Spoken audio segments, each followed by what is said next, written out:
Hello, everybody. This is Peter. Welcome to the October 5th radio show. There was a little bit of a glitch getting on the air here, so please bear with me. But nevertheless, we have an interesting show for you all today. We're going to be talking with Trainor Jr. from the October 6th Coalition to Occupy Freedom Plaza in Washington, D.C. And we're also going to be talking with Phillips of Occupy Wall Street. I don't need to inform everybody about what's been happening. Well, obviously across the world, which started many months ago with different levels of civil unrest against the banking and financial system, of course, government correlations.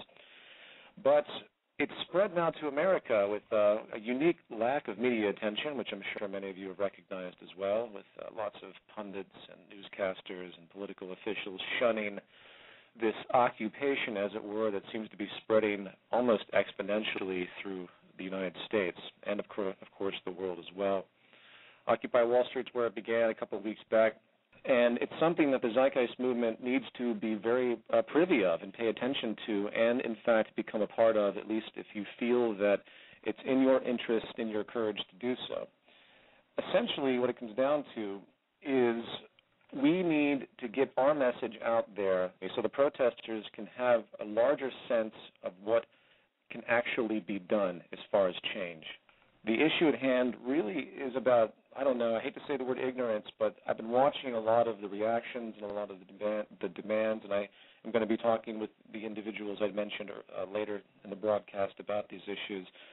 And what we have is a very vast set of objections that really can be narrowed down into a very simple logic, in fact, a very simple logic that goes down to the heart of what this social system is, what the market system is, what the financial system embraces, how that relates to the decision-making processes of the political institutions. For those that follow the Zeitgeist Movement, none of this should be new to you. This is pretty common stuff that we've been talking about for a long, long time. So it's critically important that we basically come into this and work to educate and work to spread the message as we have. I do believe that the momentum that's been sparked here, given how fast it has gained attention, regardless of the lack of media exposure in the West, it's not going to stop, and it's going to get bigger and bigger and likely more chaotic. One side of me is excited by the prospect that I'm seeing because it's kind of the way I sort of envisioned this type of an uprising to occur anyway. But another side of me is fearful. Another side of me says, well, if a mass rebellion does occur in the States and the West, we basically could set ourselves up for even more totalitarian reactions from the state. We could set ourselves up into a spiral that could lead into certain levels of oppression, certain levels of dictatorial measures coming from Washington. If there isn't the proper request of demand that's logical and rational and clean, with a very, very unified movement to seek those demands and resolution, it could backfire, especially when the panic mode hits. What I see is a beautiful, poetic world of shift happening right now where people are willing to stand up in a very, very nonviolent way. Granted, I suspect agents of provocateur are right around the corner, so when you see people in downtown Wall Street throwing bricks through windows, be first to suspect that they are not actually with the group. But this is where the Zeitgeist Movement comes in as far as education. So what I'm going to do, I'm going down to New York, Wall Street fairly soon, and to motivate those in the New York chapter. And I'm going to more or less kind of approach this as a day that we all go to our local facilities, our local centers that are engaging this in your local community. Sort of the Zeitgeist descends upon occupation of Wall Street, occupation of the financial center, Occupy Everything. It's sort of really a global issue, as we all know very well. So I'm going to be talking about that more so, and we'll be posting what my agenda is, and I hope we can really engage this. That's my biggest concern is engagement. Not yelling at the buildings and yelling at Wall Street and yelling at this and that and the suits and screaming about all the imbalance until we get down there and address the protesters and educate the protesters. I know that might sound arrogant, but it happens to be true. And I don't mean to demean anybody that's actively engaging in this process, but what have we been talking about for the past 2.5 years? What has been our central focus? And if those points that we have been displaying without dispute, I mean, there are very, very few people that can really argue with the critiques of the market monetary paradigm. They really are. The ones that do so are the ones locked into this frame of reference, usually assuming that the free market will resolve itself by more actions of the free market, things like that. And as I mentioned earlier, looking through the demand that's coming from a lot of these institutions, you see this echoed, and I'm hoping to have a nice conversation with these really awesome people when they come on with respect to those issues. Now, before they come on, I want to go through some other simple things that are coming up. Excuse me, I have a bit of a cold today, so I apologize. And before I forget, I will probably within 2 weeks, I intend to come down to Occupy Wall Street, and the pamphlets that will be created for the New York chapter, I will post on the website, of course, and they will basically be something to the effect of, "Dear the 99%, what did you expect?" Because we're not the 99%, we're the 100%, and we are assuming that there's this division, and the rhetoric that we see occurring with this idea that the 1% are somehow an anomaly is, in fact, the wrong train of thought. We have been supporting the 1% the entire time, so everyone's to blame. Anyway, this Saturday I'm going to be speaking at a conference called Leaders Causing Leaders. I volunteered to do this a while back. It's kind of in the middle of things, like kind of a little hesitant, a little regretful concerning all the things that are going on otherwise. But I'm going to be doing that. I'm going to be recording it immediately, if not webcasting it. I'm going to be talking about values and how people are basically locked into specific frames of reference, how the limits of debate are firmly set. This will not be explicit to the Zeitgeist Movement, but obviously the rhetoric will be very, very much in line with it. But this will be coming up, so there'll be just more media regarding a very unique subject regarding basically out-of-the-box thinking and stuff like that. So I'll have some media for that, which I think will be educational at the end of the weekend. With respect to the website, we have a big website update coming. I just learned that the blog that has been worked on forever is also materializing in a wonderful way, and we're going to be launching all of this stuff simultaneously. One little thing I want to express about the new site format is that it's a data site, meaning it's an external data flow site. It's not the same type of kind of form we've had recently. The first website we put up was before the chapters. It was before we really had an infrastructure. It was before there was really a set of projects and methods of reaching an audience that we have now through the newsletter, through the press releases, through the radio shows, through, of course, the chapter, the Zeitgeist Day, Media Festival, town halls. All of this stuff has kind of materialized throughout the past 3 years. And what this site will represent is basically those projects in a very active way. And I think it's very important that this type of site is maintained so people want to come back to it. Not necessarily come back to it because of the forum and everything else that we've had. That's actually not going to exist, by the way. We're going to be replacing the forum with a data entry type of situation, along with comments that can support the various articles that will be submitted and written about in conjunction with the blog site, too. So there'll be a merger of the two sites in different ways. So I know some of you will be a little irritated by that we're not going to have the forum there anymore. I believe that people can go to their local forums, their local chapter forums if they want to engage in that, or really go to the Facebook world. There's also TZM Network, by the way, which we'll be promoting as well, which is a version of Facebook, which programmers did a very good job of creating a Zeitgeist Movement area for different social networks unified, if you haven't seen that TZM Network. So if you want to pull anything from the forum, now's the time. So I know some of you aren't going to like that, but I think it's for the better.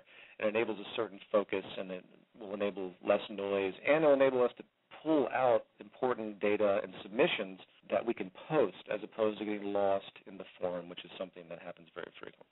Zeitgeist Day 2012, the best suggestion I've had so far is Vancouver, Canada, and I think Vancouver, Canada would be a wonderful place. They do tremendously good work in Canada, and we were considering going to Europe, but it's tricky because of the translation language barrier.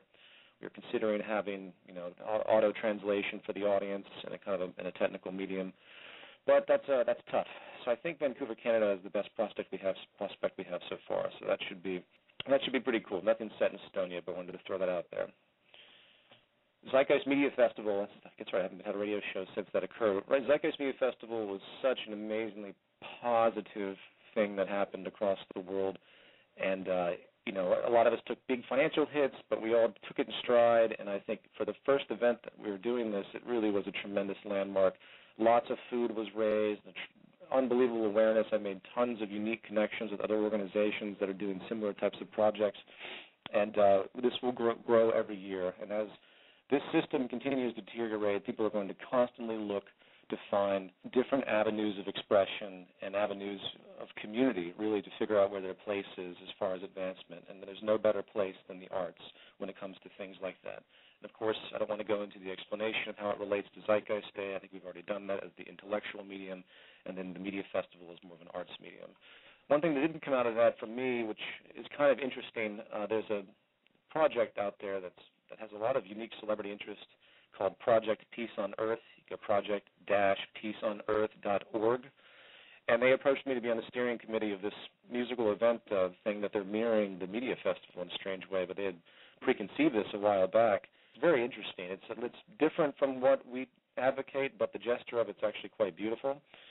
So it's 11/11/11. They wanted me to perform in Chicago, but I can't do that. There's no way. But anyway, I just wanted to throw that out there. Let's see here. What else do we got? Let's see. We've got a few minutes here before Brian Phillips of Occupy Wall Street comes on. Let me see here. Let me see if he's there yet. As far as the day, I know someone was asking as far as the day when we might descend on Wall Street, again, which would be wonderful to do as a unifying day. I'm thinking late next week. I have to get through the weekend in this lecture and then the rest of the site updates. But late next week, possibly next weekend, this could emerge, which I think would be interesting. One thing that I want to reiterate regarding the Occupy Wall Street and will basically occupy the world element that's out there, and when any of us engage this, is we really, really have to focus on the root causes of what's driving these imbalances in society. Until those elements are addressed, there's really nothing that can be done. And I really wish, I kind of wish we had more time. It's interesting because you can't actually predict any of this. Remember early on when people always talk about transition, they say, well, what do we do? How do we do this? Well, this is exactly the kind of transitional attribute that we couldn't quite expect, even though I think we all sort of anticipated this. We in many ways, I believe, our involvement in this transition, if you will be made through change that's initiated by others. And who knows, we would probably begin to create our own interactions as well in a more civil disobedience way in the future, too. But we really can't tell. All right, Brian, where are you? Here he is. What's your number, Brian? Is this Brian? This is Brian. Can you hear me? Yes, I can. Yeah, I was expecting you to call in from a different number. I'm glad you emailed me. I have this huge queue of numbers that people call in and listen to, so that's why I was looking for that. How you doing, Brian? I'm doing all right. We're sitting here at the park. We got at least 6,000 to 7,000 people marching with us right now down to Foley Square. Beautiful. But, yeah. Beautiful. How long have you been there? Have you been there from the beginning? No, I've been here for a week and a half, so I'm short a week. Okay. I'm curious to know first of all, how you kind of got involved with the organizing party of Occupy.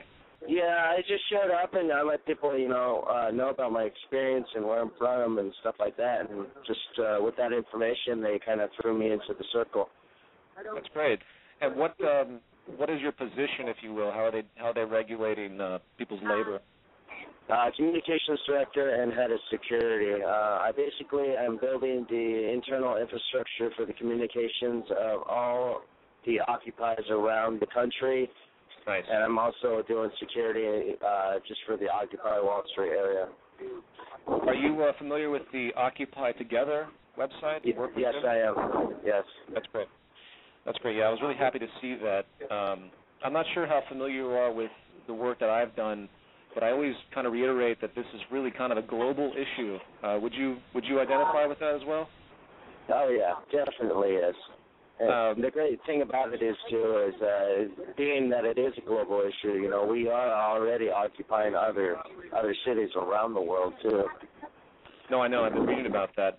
I just noticed in some of the rhetoric I saw around Occupy that it seemed to be very American-centric, and I always, that's probably a necessity at this point because the majority of Americans really want to think for themselves as far as America, but it's important, I think, to reiterate that this is a global problem with the financial system.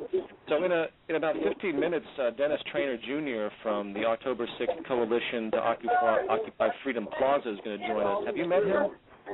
No, I have not. Okay, because he was down a few days ago and he spent the night in Occupy Wall Street. I was curious if you had a chance. But he's going to come on and talk about the work that he's doing. Are you familiar with the overflow to the Coalition to Occupy Freedom Plaza in Washington? Nope. Okay, so you're not familiar with that at all. It's launching tomorrow. Are they really? Yeah, it's a little bit different because you guys are focused on the financial center, but they're broadening and they're extending to basically kind of an anti-war movement, but it's also almost completely in line with the demands that I read about on the Occupy Wall Street site. Yeah. By the way, I wanted to ask you about the demands that I had read because I wasn't sure if they were really official. No, they're not official. I mean, it's kind of a work in progress right now. Okay. Do you guys have like a team that's together that deals with this type of issue, or how is it being structured? Yeah. I'm curious to know. We actually have a group of lawyers who don't want to be mentioned, but we have a group of lawyers and other political officials that are kind of helping us out with this. I mean, That's I know great. we are a bunch of, youngsters, I guess you can say, that are trying to make a stand, but we're making our voice be heard, and with that, we're getting help, lots and lots of help, actually. Good. And as far as the media response, you guys getting any more luck with actual mainstream coming down there, or are you still getting Oh, yeah, dismissed? actually, right now we have probably every news station in New York City just on us. Good. I imagine they're trying to pin you guys in the sense of trying to find ways to dehumanize and dismiss you. Yep. Are you, as the communications director, are you engaging them yourself, or do you have a team of sort of press representatives? How are you organizing that? Right now we're working on getting a team of press representatives, but I am trying to, orchestrate who does actually speak to the media.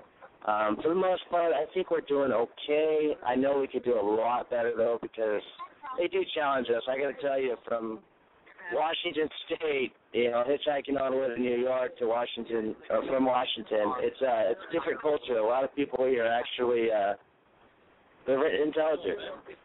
As far as the trend, just so we can get it from the horse's mouth, when this first began, there was only a couple hundred people, if I remember the stats, that were released in the media, but I was never really confirmed on that.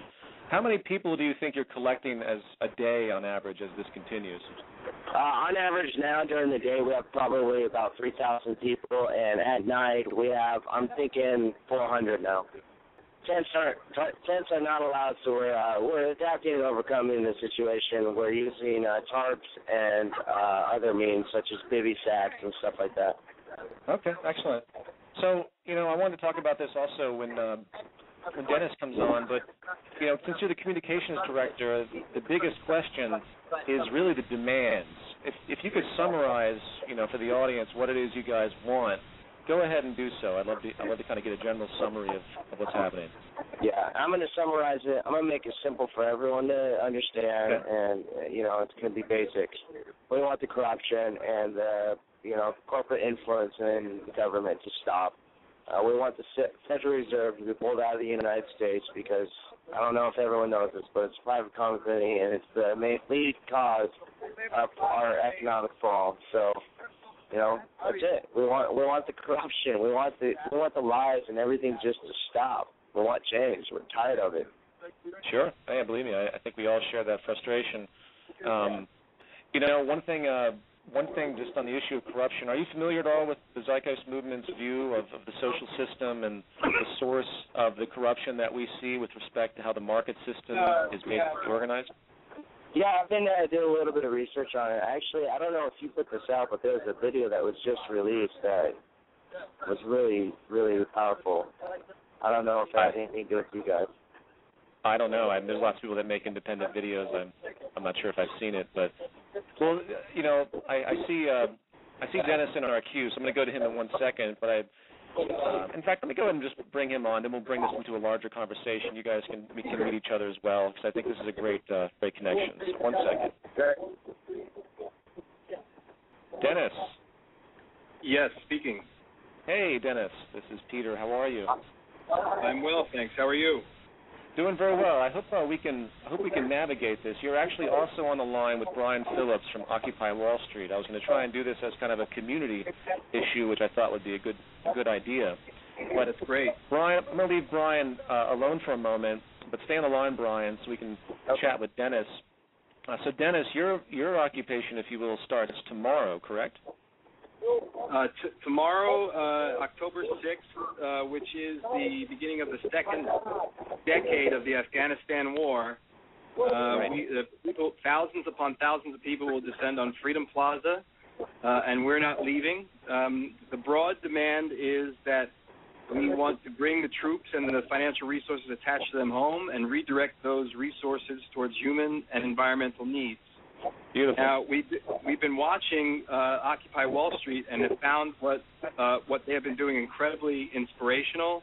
The way they've decentralized and are working on a consensus basis is real democracy in action. I know that they say that they've been inspired by democracy movements in Spain and in Egypt, as have we. And we're just blown away by what they've been able to accomplish simply by Adbusters placing a call out.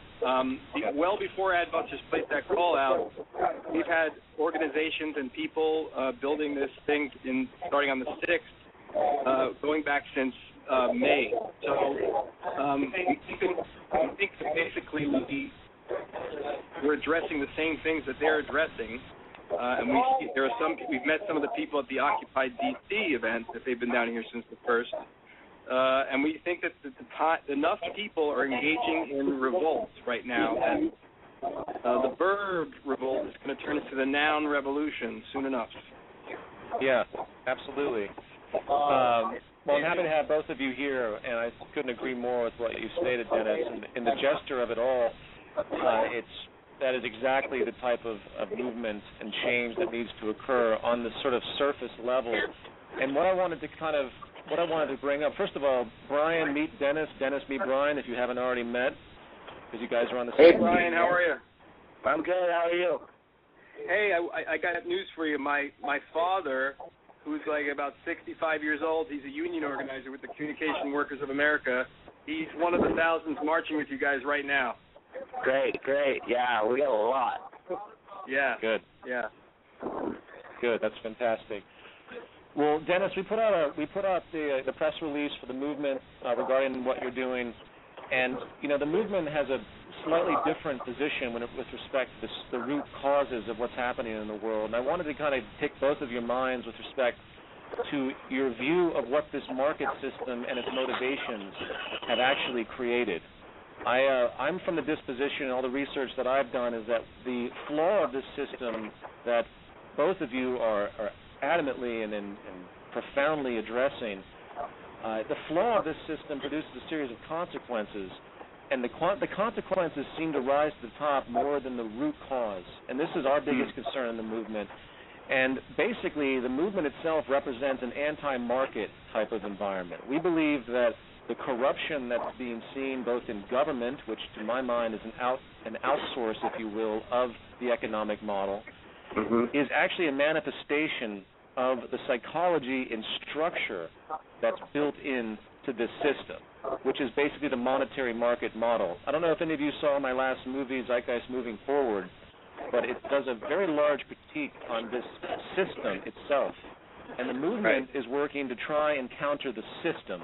And I just wanted to pick your brains to see if you felt that, if you identify with that, because in our solutions and the way we view solutions, we can't see the corruption stopping on the surface. It has to be stopped at the systemic level. What are your views on that? We'll start with you, Dennis.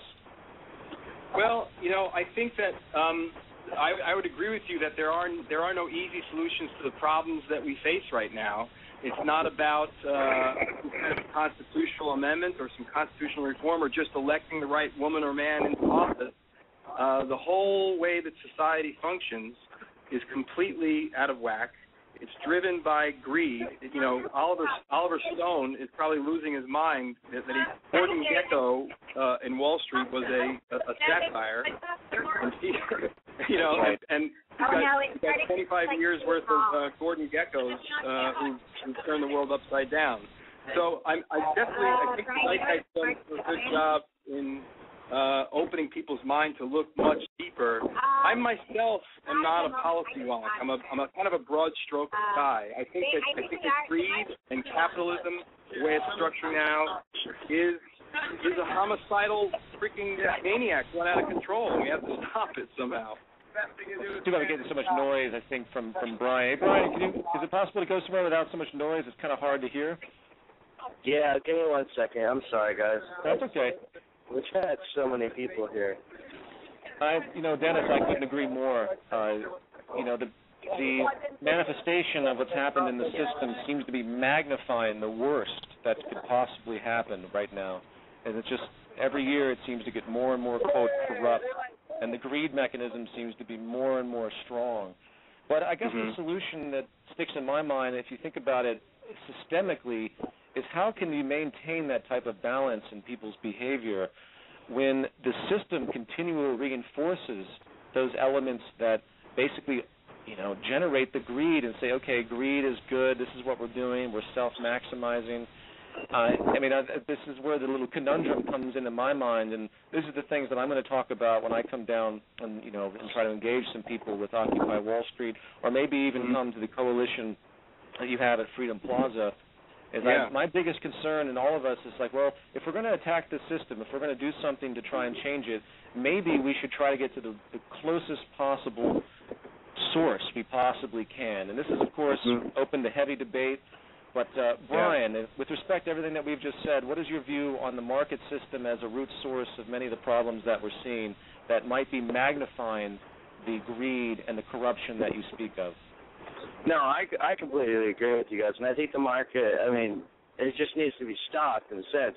One of the things that I've noticed just in Occupy Wall Street's little community here is you took the government out of the system and you took control out away from, the people, or not away from the people, but away from the government, and gave the control to the people. And it comes down to the basic instincts of survival, and they actually learn how to survive with each other and are able to, work with each other in that sense. And in our society here at Occupy Wall Street, everyone is willing to work with each other. Everyone is willing to actually, collaborate and invest their skills and efforts into the society that we've created, and it works perfectly. And we don't have this, market where everyone's trying to benefit off of each other or nothing. It's all for the common good cause of just human survival. And really, we need to just completely just take it out, and it'll come down to the point where people are going to naturally survive. That's it, and that's what we need to do. That's a great perspective. There's a lot we could expand upon that. The coexistence of human society has to be based on some type of sharing of resources and the application of the knowledge that we all have.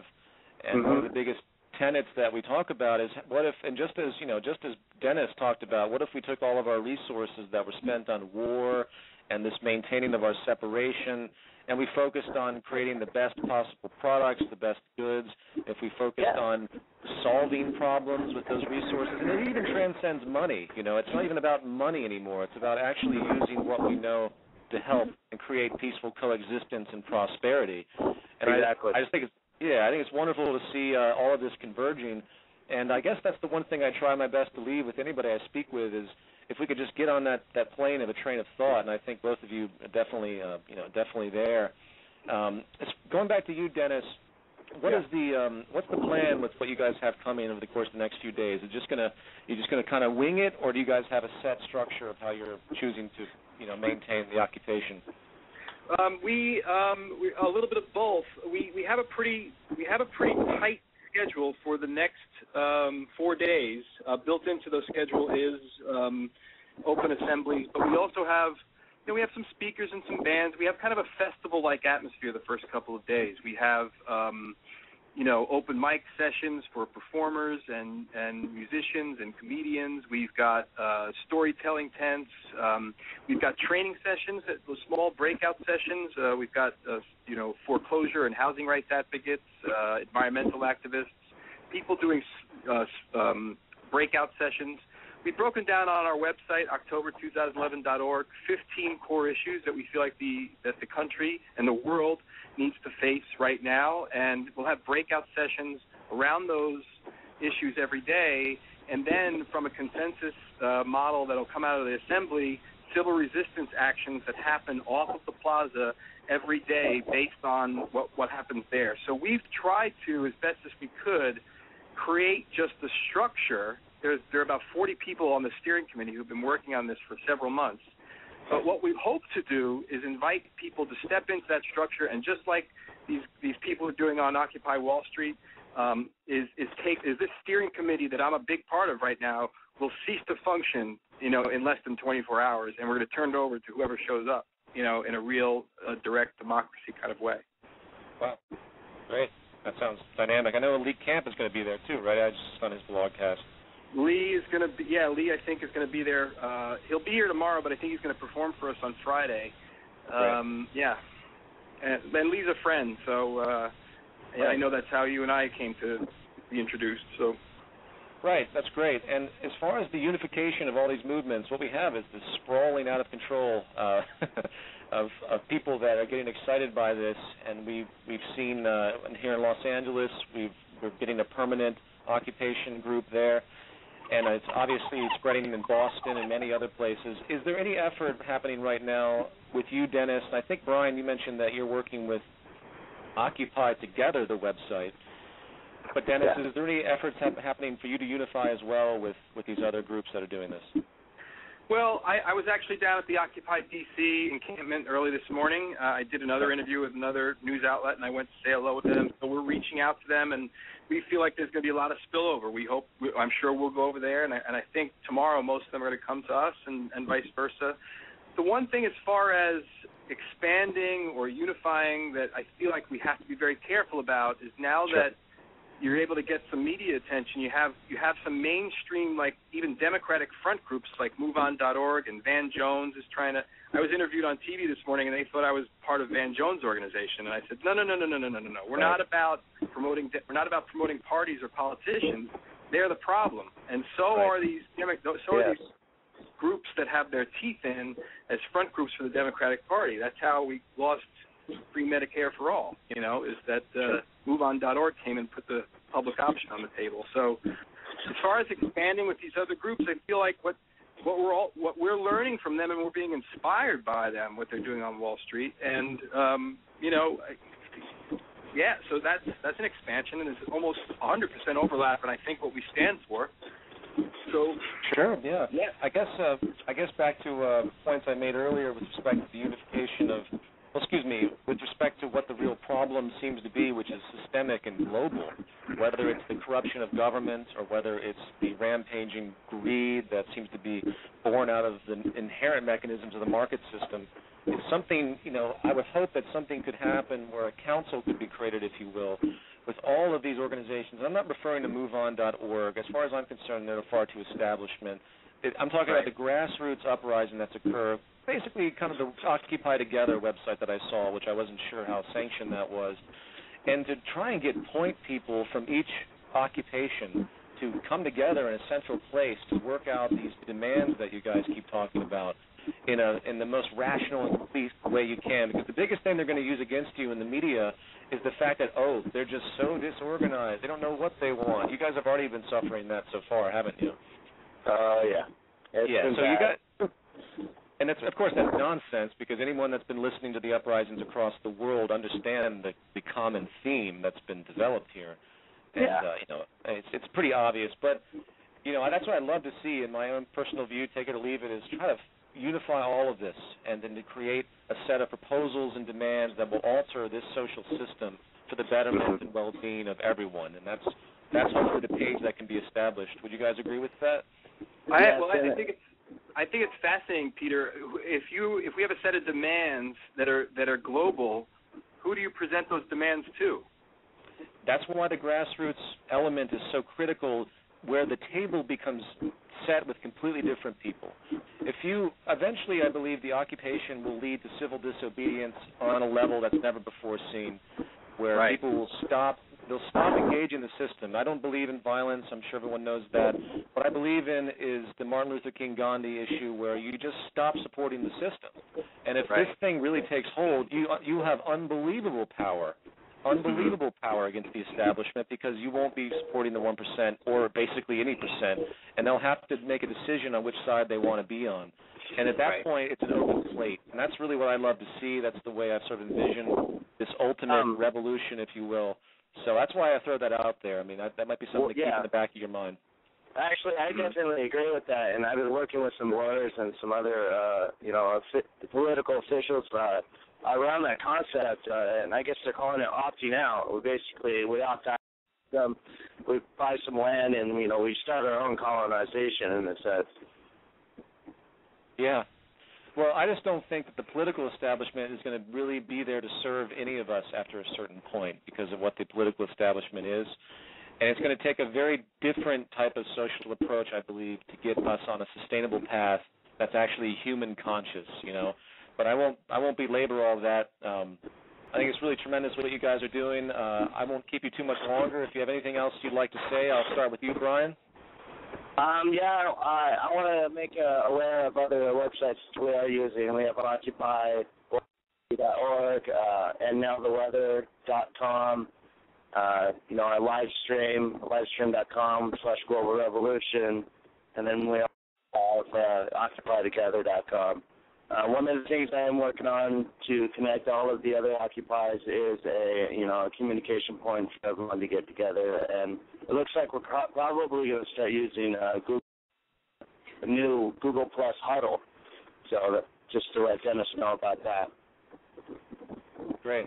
Excellent. And Dennis, anything you'd like to add? I would say that anyone within shouting distance of Washington, D.C., in the next several days, it's a long weekend, come on down, see what we're all about. We stand for a supermajority of Americans, and hopefully, Peter, people around the world stand for. And what we're doing then is only revolutionary because the insane people have taken over. That there's the representative democracy is no longer working at all. So we, the people, are gathering to create a more perfect union. But Peter, to your point, you're right. It goes beyond nationalism or our country. But for us, that's definitely where we're starting. We are gathering to do the job that our representative democracy is not only abdicated, but is doing in a way that's harmful and that's exponentially bringing us closer to the extinction of the species. And I say that without hyperbole. They're driving us towards extinction. So I agree. October2011.org is where people can find out and get more information. Freedom Plaza is just 2 blocks away from the White House, so people geographically can figure out how to get there. And we hope to see you. We're creating a structure that has organizers but no leaders. And out of that, we hope to have our demands heard. We're not going to equivocate, we're not going to acquiesce, and we're not going home. I'm with you guys, and I think a lot of people listening are as well. And we see this as a transition point, and something that if the cards are played right, things could happen actually quite rapidly for change, as long as people remain open and stable, and don't let any agents of provocateur get in there and mess you up, because that's just around the corner. But yes. All right, guys, I really appreciate you coming on, and I'm going to be making my rounds at various locations as well, and I'll do my best to continue support and to keep education going. And, just stay strong. I think this is the beginning of something extremely unique. All right, thank you. Look forward to seeing Solidarity, Brian. Solidarity. Yeah, solidarity. Thank you, guys. Take care, guys. All right, bye. All right, so that was Dennis Trainor Jr. and Brian Phillips of Occupy, Coalition Occupy, Freedom Plaza, Washington, D.C., and Occupy Wall Street.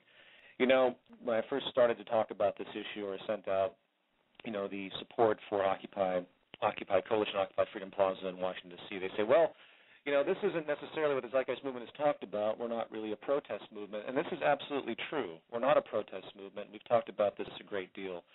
we have to understand that we have to start somewhere, though. And if you really think about the possibility of what's happening right now with Occupy Wall Street and Occupy the World, it's the very seed of the type of transition that the Zeitgeist Movement has been talking about for a long time. It's right there, and it's up to us, if you believe in this, to begin not only raising your objection, as I said earlier, to the establishment, but also to talk to the people. The Zeitgeist Movement needs to kind of absorb, if you will, and the values that we promote, the efficiency that is right there with the resource-based economic model. I mean, the reason I pushed in a little bit with each one of them about what they're demanding and why and what we could do in the market system, and I think they both more or less understood it, is that until the root cause is addressed, they might get some legislation in there that could help things for a little while, but what does it mean after a certain point? Because someone could come in a different administration and completely revert everything that had been demanded. We see this periodically, which is why the train of thought begins to transcend politics. It begins to transcend the legal system, and it goes straight to the foundation of what a true economic system is, economics meaning the management of a household, to take care of all the world's people, to enable prosperity, to do what really intuitively everyone assumes we're doing, but we simply aren't because of the inherent mechanisms of the market system. And the greed is out of control, but the greed is also a product of this system. As I stated in the press release that came out regarding Occupy Wall Street, the mechanisms are all in place for the type of exploitation. Market efficiency demands exploitation. It demands advantage and greed. So in a way, what else do you expect? What else do we expect from these people in power than their, quote, corruption? Because they're not actually corrupt. They're just a magnification of what this system is and what it personifies, what it reinforces. And that is what I really hope everyone out there does understand, and I really hope people can begin to communicate that to everyone else. Until we do so, we're going to be running in circles, I'm afraid. But don't take the high horse with any of these individuals, as I noticed a certain mentality there with certain people as though this is not what we do. Well, we are going to do whatever the hell we can do to get inside of any revolution that can make the change that's required. And it's going to be a long process, but who knows? It might not be as long as we often think. Some people say, it might take generations and generations to make this type of transition to a resource-based economic model. Well, maybe it won't. Maybe it'll take a decade with a very, very tense move, a civil disobedience campaign that shuts this system down, where people say, well, we don't know what else to do, so we're going to have to listen to this grassroots movement. Not the political officials, not the lawyers, not the economists, but listen to people that have never been listened to, basically, in modern history. And that is, as radical as that may seem, I believe that's where the source of this change will come from. This is why the Global Redesign Institute that I want to get going, where people contribute to new social infrastructure design, is what it is. This is why all the communication campaigns are what they are within the Zeitgeist Movement. And for those that, still ask the question about the solution, the specifics, and they want to always go back to Jacque Fresco or even Buckminster Fuller or even, other philosophers of thought, Carl Sagan, Nikola Tesla with regard to social application, let's remember one thing as far as priority. If we understand the thesis of what sustainability is, if we understand what we're doing and how hideous it is and the root cause of that, the supplemental design attributes become secondary. It doesn't matter what the dynamics of the circular city are, or any city for that matter. It doesn't matter what technological application and specifics actually are. Those are self-generating once we are mobilized enough to actually want that. So I hope that's extremely clear. Those that have criticisms towards the movement or whatever they conjure up with respect to solutions, you're missing the point as far as what the foundational reasoning is and the train of thought that really has to be absorbed by just about everybody on this planet. Otherwise, we're going to continue to do the same things that we've done before. So I've got some more time left in this program. If you want, I can take a few more little questions. I got a ton to do, and I'm not feeling particularly well. I got to prepare for this lecture again on Saturday, which hopefully will go well. But by the way, if anyone's in Los Angeles and they're aware of the Leader Causing Leaders, do not go. They are charging an exorbitant amount of money for this. I support them. I think they're great. I'm volunteering my time. But I don't want anybody out there to feel like they should pay $200 for a ticket to this really what is kind of an affluent type of event. It's a brilliant idea and its gesture, but it's not exactly where the Zeitgeist Movement or my participation typically is. So I will be recording this and uploading it, and it'll be freely available, so please don't feel that imposition. So any last questions here? I'm looking at the chat right now. Peter, what do you think of Brian's idea of buying land and starting the community? We've talked about that in the past. There's nowhere to hide, though. I mean, everyone should have certain fail-safes in the system. I'm working on dual citizenship. I have little spots that I consider an escape to, if you will, but that doesn't mean I'm actually voiding any movement out of this change.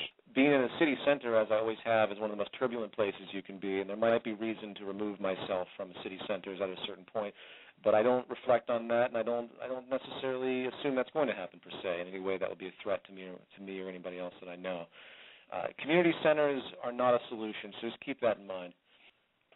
Let's see, anything else we got here? Will I be attending the Occupations in Occupation LA? Yes, Thomas, I will be. As I mentioned, I'm going to announce a day where I will, along with the New York chapter, come down to Wall Street with pamphlets. As I mentioned, I'm going to create a pamphlet that's titled, Dear the 99%, What Did You Expect? Because as far as I'm concerned, a lot of people are not seeing the causality here. How's the new Zeitgeist movie doing? The new Zeitgeist movie is in a preliminary outline phase.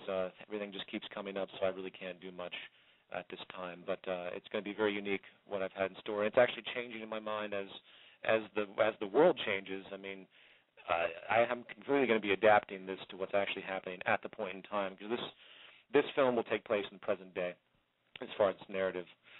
Hey, Jordette, as far as Day Z, yeah, Jordette had an idea, Jordette's from the Los Angeles chapter, regarding a day where people promote the Zeitgeist Movement through various wares or bumper stickers or T-shirts. And I think that's actually a great idea. The only little caveat to that, Jordette, is it's a little bit market-oriented where people might feel the need to run out and buy something. And that's the kind of little caveat. I don't want people to feel like they have to go buy something from anywhere. If people can make their own shirts and do it independently, I think that's a wonderful idea, and having a day Z, as it were, where everyone's expressing the Zeitgeist Movement on a singular day in their communities. As far as how they do that, I think it's up to them, but I'm a little hesitant to say go buy a shirt and do that, because that's just not the way I want to feel people have a need for that. Sometimes people are far too suggestible, and the last thing we need are people buying lots of things from whatever institution for the sake of something like that, even though the idea is absolutely great. But let me give some more thought to that. Maybe there could be a way people can obtain these resources without actually having to buy them. Yeah, no problem, Jordette. It's a great idea, though. It's that whole buying thing, and where are they going to get the resources? Anybody got any questions? Now's the time. By the way, the Zeitgeist Media Festival will be released in a massive torrent, and it will also have an MP3 download for the entire thing edited for listening. There will be some kind of probably DVD set of merge made available beyond torrent if someone wants to get it to support the media festival for next year. It's an option, but I suggest people just download the torrent and burn it themselves.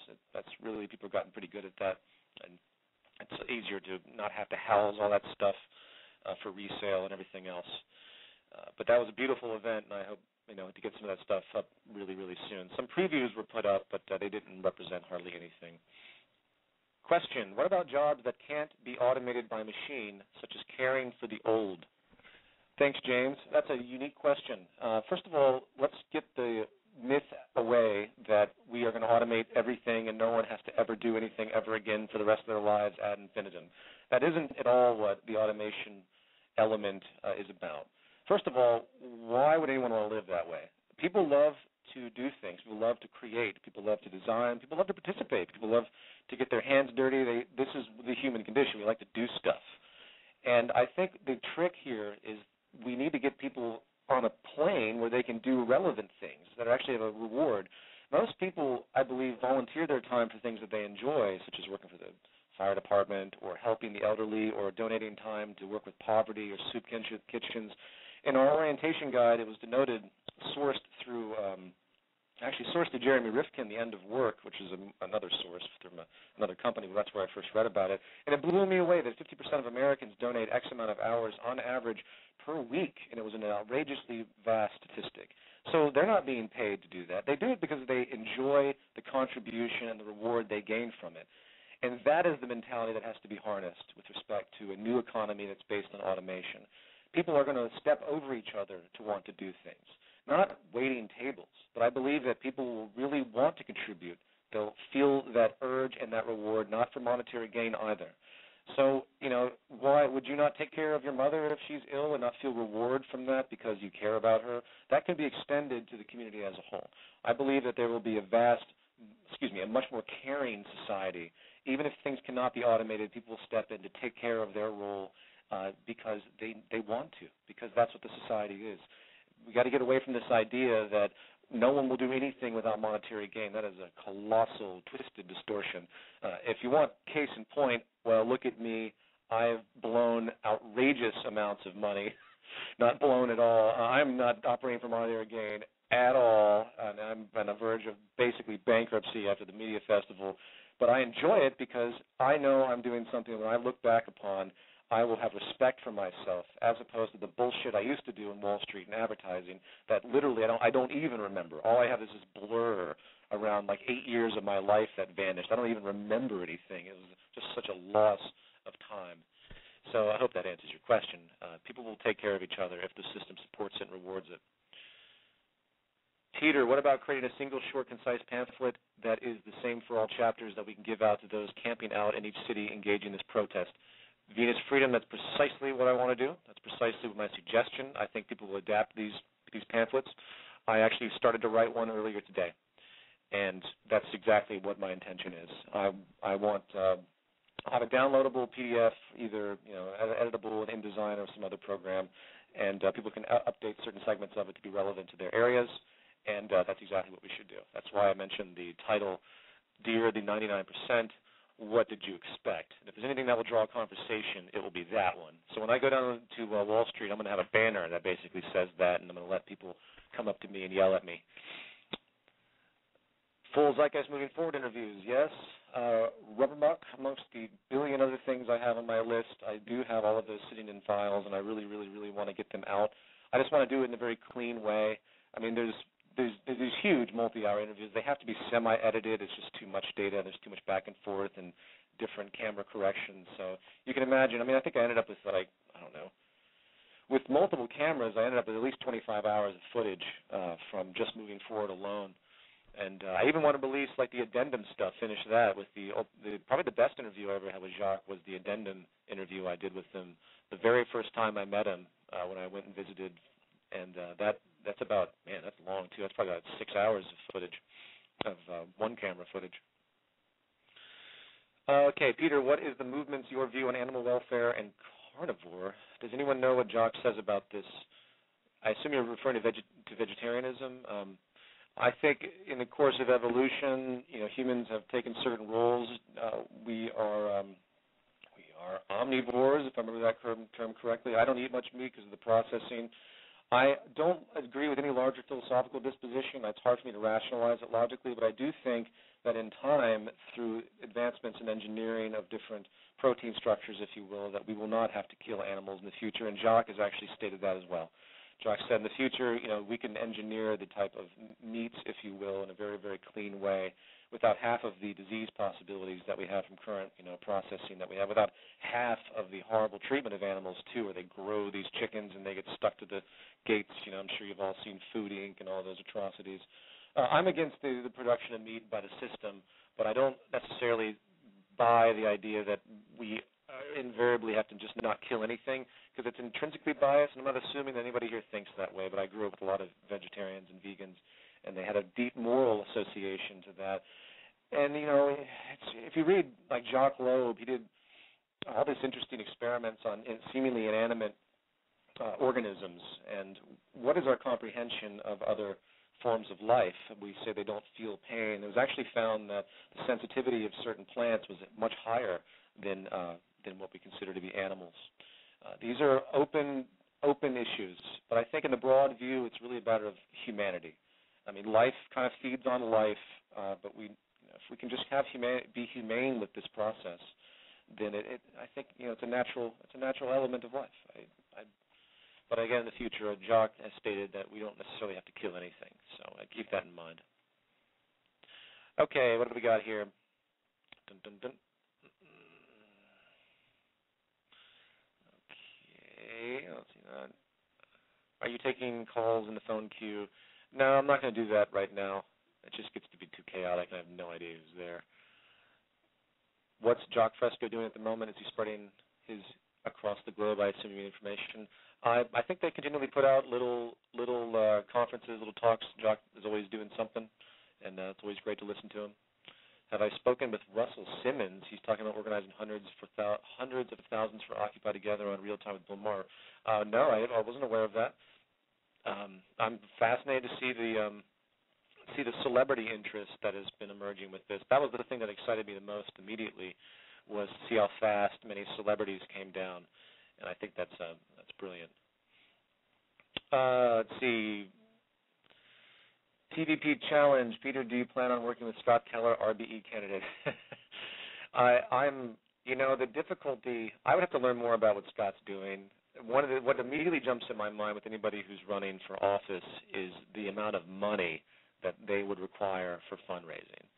And that's where it gets a little bit spooky, because, if I was to go out and publicly sanction such a thing, then it might create the false illusion that people in the movement should start to donate money, and that's a very, a tricky thing to deal with. Again, we don't support the political system in and of itself. I would have to learn more about what he's doing. I'm certainly not going to degrade it, but anyone using the political system as a soapbox, I think, it's probably a good thing. But I have to shy away from something so blatant as that, at least at this point in time. But I have to also admit my ignorance. I have never met Scott. I've never talked to Scott. So maybe my mind would be changed as far as what kind of support, might be applicable. But I commend him, because I think he is sincere, at least in what he's doing. All right, what do we got here? Peter, what is the one facet of the Zeitgeist Movement we should communicate if asked by mainstream media, for example? Well, I would say that when it comes to the problem, you denote how the structure and psychology of the monetary market paradigm basically is the root cause of most of the world's problems that you see, from the corruption of politics to the complete inefficiency when it comes to the use of our natural resources, the complete inefficiency of the design protocols that create obsolescence, both intrinsic and planned. I would then relate the solution as being one of a very logical respect to the true economic definition, which is the management of the earthly household, which automatically voids all forms of sovereignty and all the tribalistic elements that have been with us due to the fear that we've had for so long and our limited technological evolution. If you can get those two issues across, and the ground-up approach, of course, that comes out of that train of thought I just mentioned, which is detailed in Project Earth, it's very easy to explain the management of resources and the strategic efficiency enabled by scientific ingenuity. There's many details because it branches off like an enormous exponential fractal, but if you can get the fundamentals there, it's almost impossible for anyone to argue that. The only argument that you'll ever get, with respect to what we talk about, is the human nature argument. There's no other argument in existence that can that can hold up as an argument, if you will, because there's so much ambiguity as to what it is that defines human nature. Now, we've done lots of study on that. It's all in my films, so there's a lot of support. But that's the first thing people bring up, and you'd be amazed, regardless of what you tell them as far as scientific inquiry, how steadfast, they'll hold on to their views of human nature only because all they know is what they see in their environment. And that is, unfortunately, the problem of intuition that people have locked in the box. I don't know if anyone's ever read that book, Flatland. It was talking about two-dimensional land, a two-dimensional universe. If you haven't read Flatland, punch it up. It's actually a very, very good book. And it's about a flat universe where people in little squares and lines are bouncing along each other, and suddenly somebody from the third dimension comes along. But they don't see the third dimension because all they see is the straight ahead of them. They can't see up or down. They just see forward. So all they see are these weird lines and these strange shadows.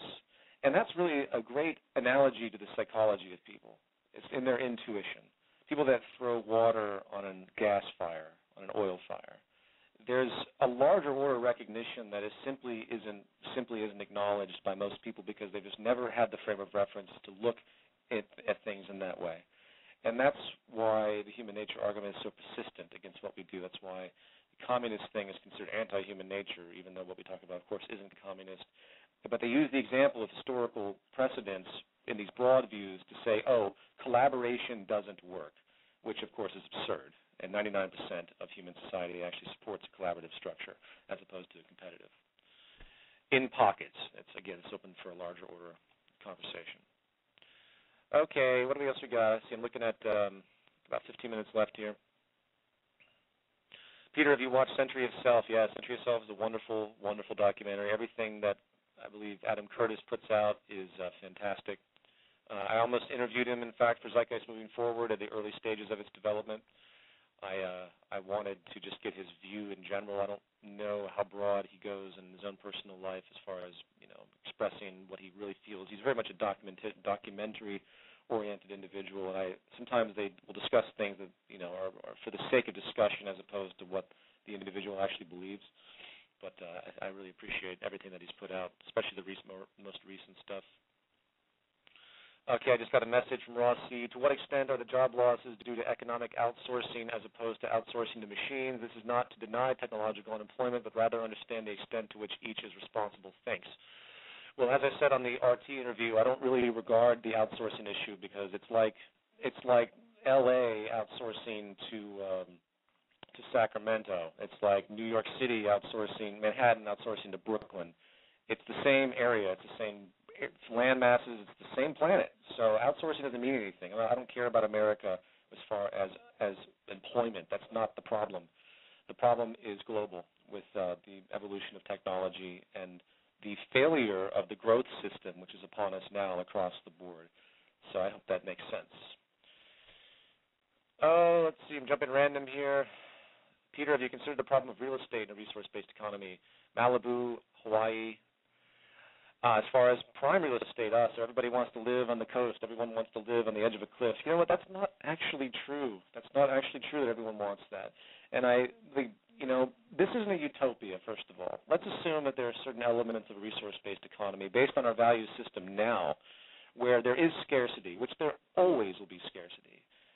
Scarcity always has to persist because that's the planet we live on, and we have to accept scarcity for what it is. So people make the decision. They say, well, I could go and fight for this land. I fight for my little spot so I can overlook that one view that doesn't exist anywhere on the planet, or I can understand the planet we live on, understand the need to share the community, understand the need to share the resources.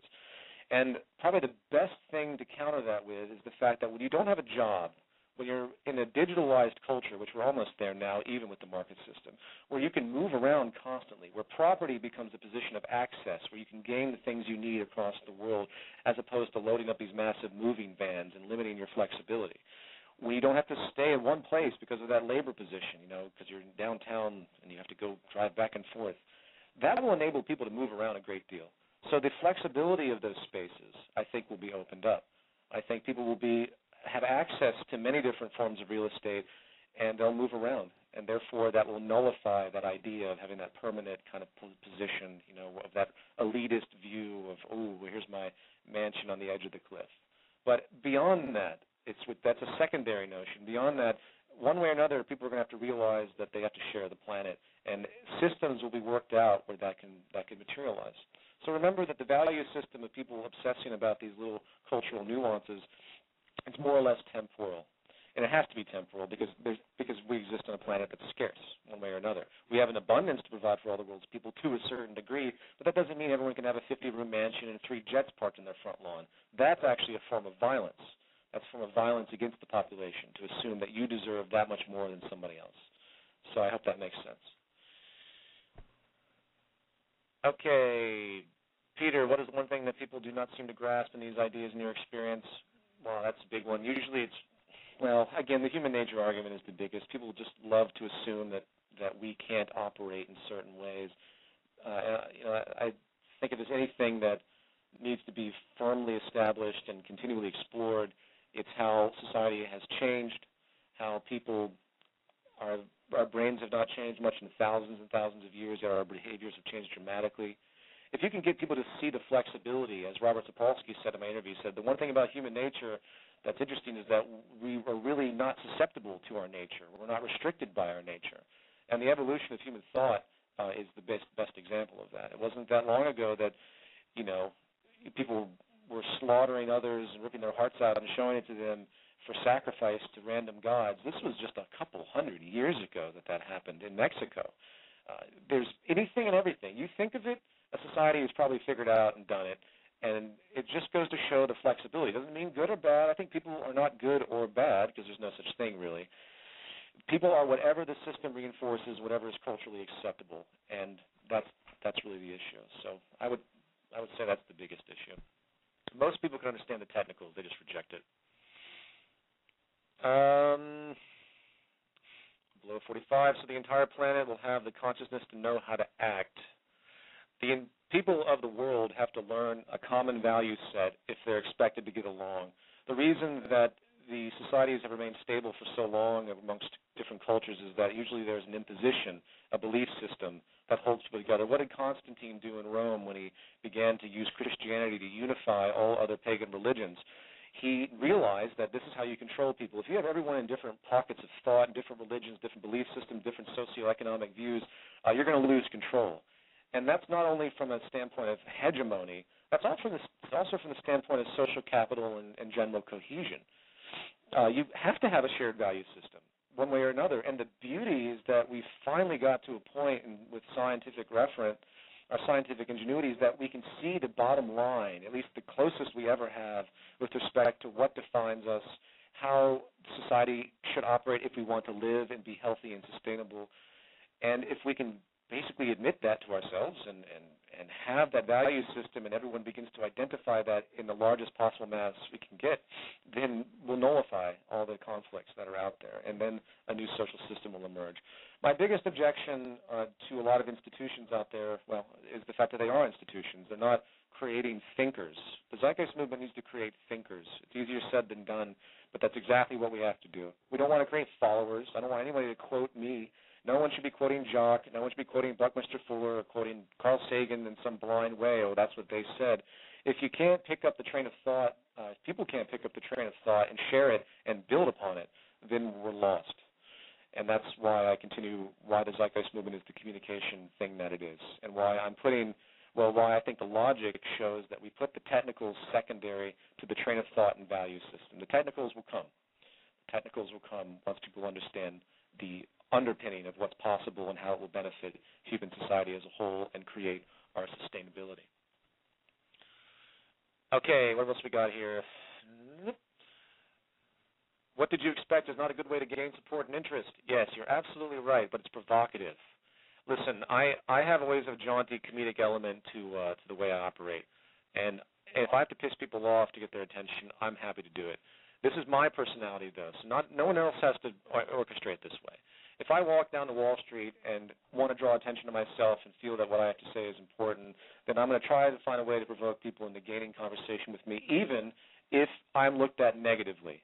I actually enjoy that cynicism. I enjoy being looked at as the suspect one. I've grown to love that, as bizarre as that may sound. Why? Because it enables much more of an effect when people want to challenge you. And I've gotten pretty good at responding to people's challenges.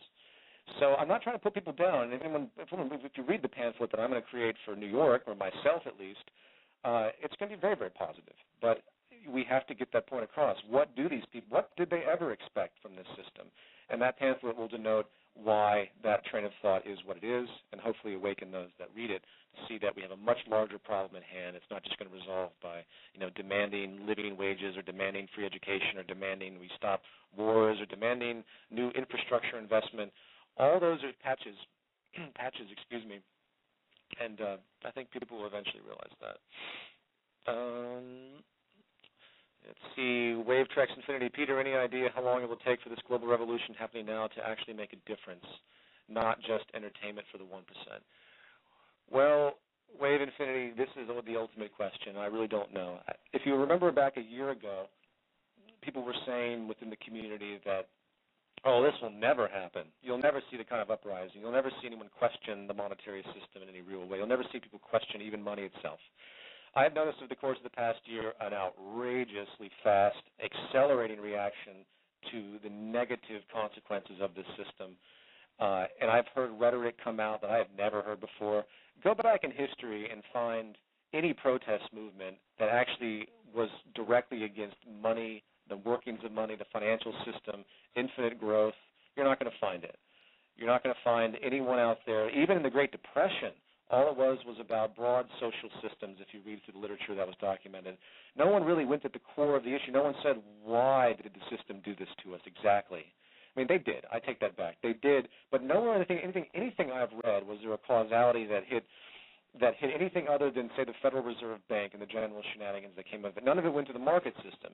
For instance, if you're going to question the financial system, it's not just the greed issue. It's the fact that the structure is set up to be imposing to benefit the upper 1% holistically. So anyone that wants to object to greed must say to themselves, must also object to the fact that we have an interest system. The interest system rewards the wealthy and condemns the poor. It taxes the poor, if you will, for lack of a better expression, and it continues to feed income to the rich. Now, that's guaranteed structural classism, as I've said before. So do you see that in any of the literature in Occupy Wall Street or anything else? Is that built in yet? These are the specifics that have to come forward structurally. And once people begin to recognize the structure, the change will happen, I think, a lot faster than any of us expect.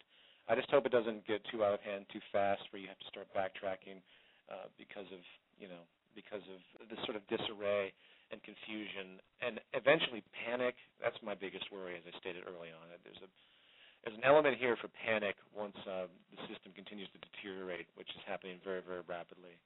Once the stock market loses its confidence, which is just a matter of time, like really loses its confidence in the inflationary-driven market and people's retirements start to evaporate, you're going to see a whole new level of dis-ease. Once the unions start to get really, really mad and they start to go on strike and food is no longer delivered to certain grocery stores, you're going to see an entirely new level of disease. So anyway, once the wars begin to accelerate and people begin to question why all these new engagements are happening, if you didn't see people angry enough at what the U.S.'s behavior is, it's going to create another level of disease. Anyway, how much time do I have here? All right, I got a few more minutes. What else we got here, guys? I'm not quite sure what that one means. Peter, in what ways exactly do you see the movement getting involved with the Wall Street protests? Well, I think I've kind of described that throughout the course of this broadcast. We are there to help and show presence, but also to educate those that are protesting, to make sure that the structural issues that we've been talking about for years are addressed and put into the consciousness of these individuals. Otherwise, it's really just the same circle. I mean, as much as I admire those that are doing this and have initiated this, it has the danger of basically doing nothing in a strange way. It has the danger of creating false resolutions that will eventually be overturned in the future. Peter, in what ways exactly do you see the movement getting involved with the October protest rallies across the world? Well, again, same question, same answer. Peter, what do you tell people who think the only solution for change is to fight in more conflict? I say look at the history of conflict and fighting and ask yourselves what it's gotten them. You can't argue with the work of Gandhi and Martin Luther King. The police are there to, well, no. Deep down, the authorities want to see the worst of people. They want to bring out the worst of people because then they can bring out the worst in themselves. And then once violence emerges, then it becomes a self-demoralizing and obviously destructive quality for the expression. So you could say a lot of things about decency and ethics, but I think fighting just doesn't work. I mean, if I understand your question correctly. Again, remember, this is only one part of what the movement has been talking about for a long time. It's not only the objection to the system and its root cause, it's also the solution. The solution is critical. The solution plows through it all, which is, again, why this pamphlet I want to create will basically talk about that, too. It will talk about what do you expect, and here's a solution, and hopefully people can see the solution as well. It's going to be hard because most really just want to still complain, but the solution, again, which is the train of thought. I hope everyone understands that. I keep stopping myself because I could go on these long tangents on things that I know I've said a million times. So if you want to be specific in your questions, please do, because Sometimes they're a little too general.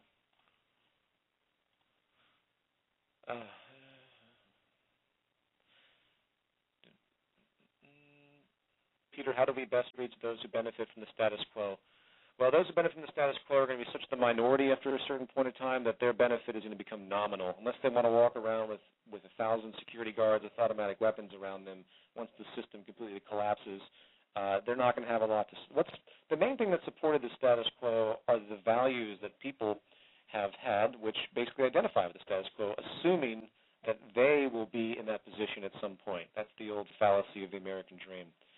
So I think it's really that realization, the realization of the masses to know that the people in privileged positions, quote, in the position of the status quo, are only supported by them. And I think once the support removes, so does those in those privileged positions, hence the status quo. What else we got here? I have 2 minutes left. Actually, wasn't expecting to go on this long, but I'm happy to answer questions. What do I think about a no-show revolution? Stay home, stop the money flow, default credit cards, cancel contracts, quit jobs. Well, you have to walk a delicate balance with such a civil disobedience type of action. I think it has to be step by step. I already noticed that I believe in. I'm sorry, someone sent me a link earlier to a place where they're protecting Citibank from bank withdrawals. People are slowly beginning to withdraw lots of money. Basically, bank runs will probably be upon us fairly soon. And that's going to be very interesting to see as well. I think I can't really express what type of civil disobedience will emerge yet and why, and I have a feeling it's going to start before the Zeitgeist Movement does anything. I just hope it's correctly targeted. But, again, we don't want the system to just shut itself down and everything left out to dry. There has to be a transitional element. So please don't feel so renegade that, just to shut everything down, this and that. It's a double-edged sword. As much as I wish it was that easy, the system has to continue on some level. If the system doesn't maintain its distribution of food and everything else, it's only going to get worse. So whatever actions are taken need to be extremely symbolic, but yet extremely strategic. This is very important. And I could give a lot of comments about what type of actions like that could emerge. Specific sector boycotts, for example, like the financial system, would be amazing to see. But I'm not going to go on that tangent right now. There's enough chaos happening in the world and enough that has to be kind of organized and understood at this point.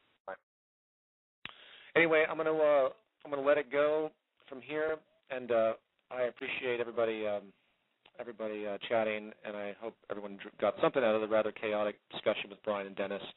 And I will be posting more stuff. We'll all be posting more stuff with respect to where we go from here. And a whole bunch of new stuff is going to be hitting the website soon, so everyone keep a look on for that. And 30 seconds left. All right, everybody, I really appreciate it. There's no end music for this, but I hope everyone's well, and I apologize for these questions I'm seeing now that I can't answer. Take care, everybody.